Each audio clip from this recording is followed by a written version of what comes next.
You're sharing your time. Thank you. Minister, I think we all have to acknowledge the magnificent efforts by local communities and environmental groups to tackle the problem we have with our biodiversity and nature. But it is in a dire situation in this country. Last year's report showed us how dire it is. 50% of freshwaters are polluted, 90% of protected habitats classified as being in an unfavourable status, and of the 3,000 or so plant and animal species in Ireland that were studied, about a quarter are facing extinction.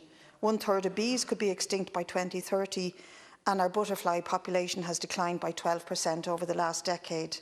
And we know globally from the UN report that this is the biggest ever decline in our history. More than 500,000 species on land have insufficient habitat for long-term survival and are likely to go extinct within decades.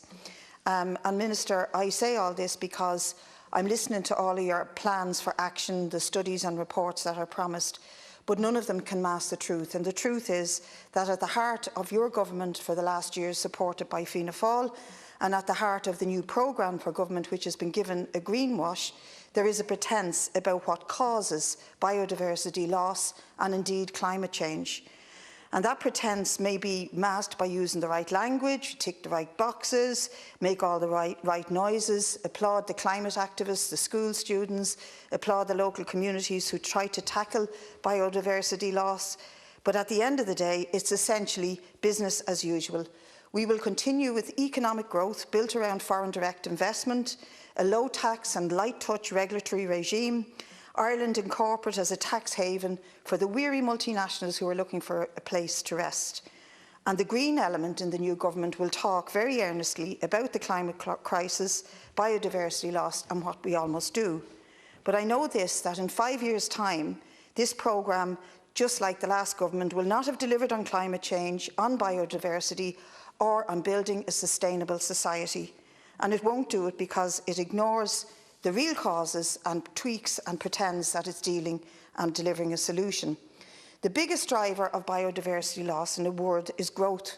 Not just economic growth, but economic growth predicated on increasing profits and the drive to create new markets and ever-increasing abuse of resources and materials of nature. The National Park and Wildlife Service recent report identified the causes of the loss in biodiversity in Ireland, and I quote, "The factors contributing to the declines include agriculture, forestry and aquaculture, and the ambitious growth targets set for these sectors by Foodwise 2025 strategy." But the new programme for government, while ticking all those boxes, can't really deliver because it does the same as Foodwise does. It's based on the search for new markets and new growth, the very basis of biodiversity loss here and across the globe. And the reason that we have immiserated farmers and rural communities, an incessant need for growth, for profits, an increased output that only serves those at the top of the corporate chain, whether it's in beef production, in dairy herds or in cereal production. It has not serviced the farmers, the consumers, and indeed it has not serviced nature. And we now know from Minister Bríd that he's pretending that methane emissions can be looked at differently and that somehow your department or his department will find ways of calculating methane problems in a new way of creating the figures. The fact that methane is 34 times more powerful than CO2 at trapping heat can be conveniently ignored. But as Kevin Anderson, the climate scientist, says, we can fool ourselves, but we cannot fool science and we cannot fool nature. And that equally applies, while I have the opportunity of saying so, to the fossil fuel industry. We now pretend that we have ended oil extraction, but the licences that exist out there are good until 2035.